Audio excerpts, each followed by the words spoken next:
But it's for the YouTube channel. Get those left wing guys over there. Three of them, they're just standing there. Free Palestine, look at them, eh? Yeah. I'm not, hey.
Everyone else done about walking a mile, which I'm like,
country.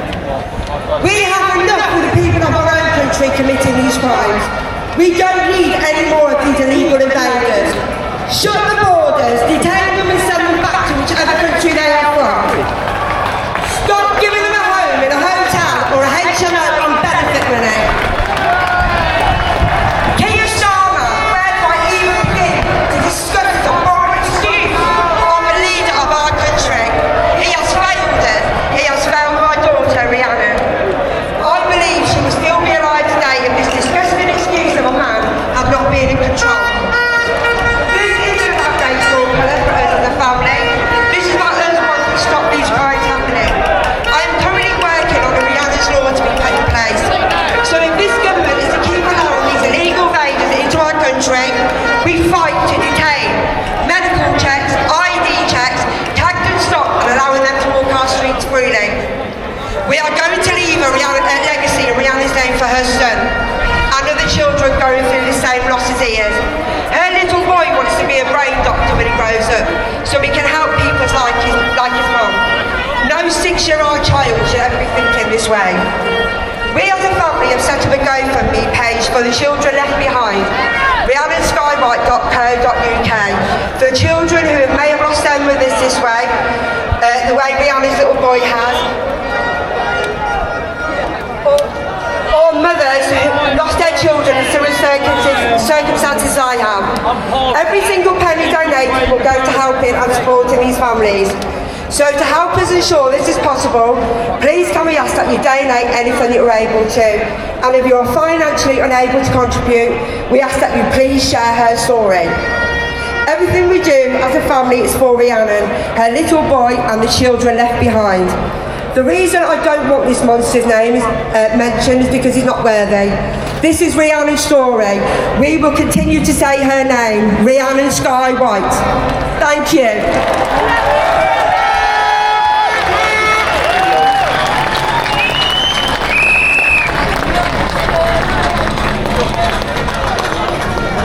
We'll make sure we share that website with all of you. Make sure you support them. That murder did not have to happen. She shouldn't be dead. They don't care. That's the reality. They do not care. How many more of our daughters have to be taken?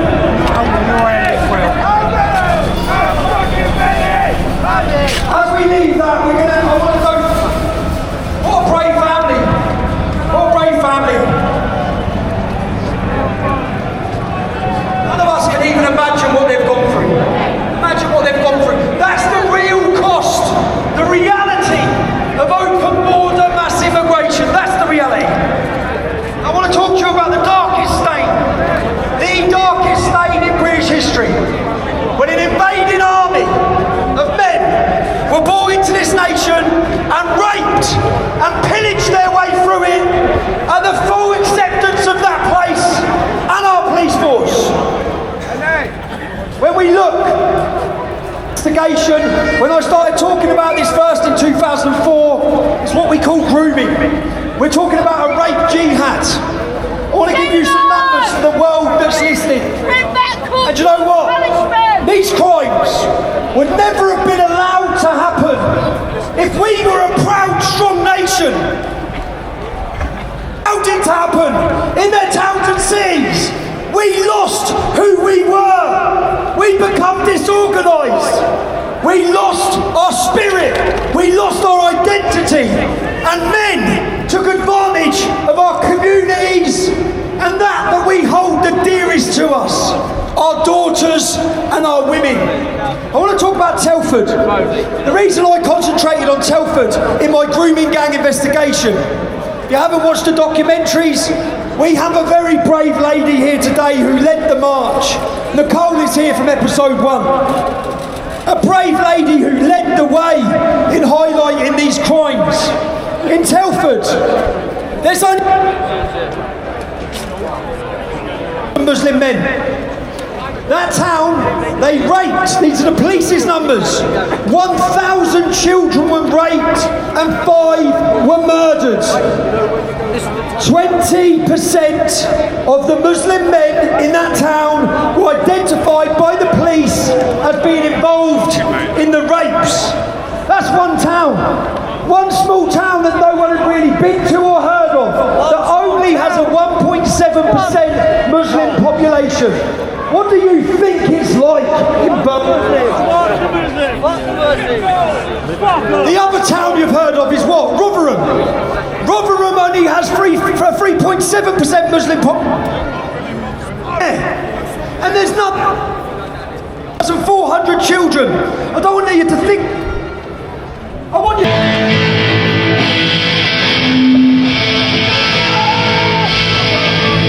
The theme of today's event is 4 nations, 1 kingdom. And if you see the singers here, we have Star in the red and white for England and Northern Ireland. We have Ray in the blue and white for wife Nicola in the green and white for Wales, and myself, I'm here as the Union. So we sing this song no matter what they say to us. We know that this is the land of hope and glory.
Jesus Christ.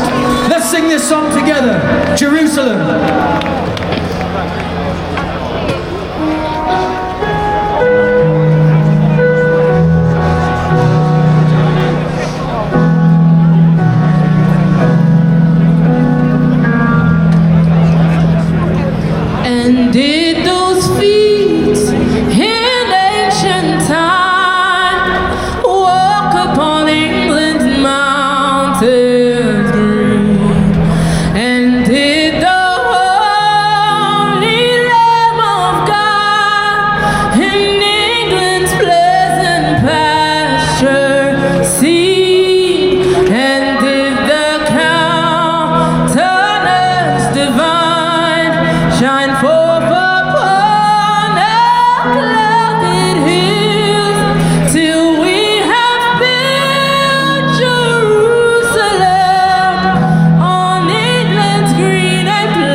Jerusalem, on England's green and pleasant. Come on, wave those flags, wave those flags!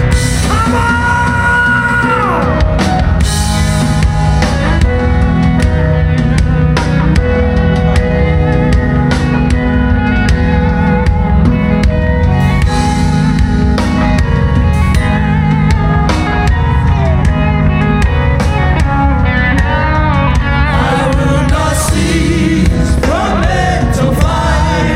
Shall my soul sleep in my head till we have built Jerusalem on England's green and pleasant land.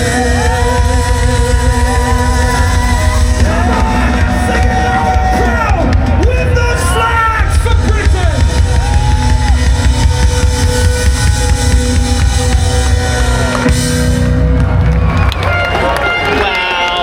What a beautiful sight. Can I just say how People like you that have shown the courage to speak and stand when so few will. Thank you.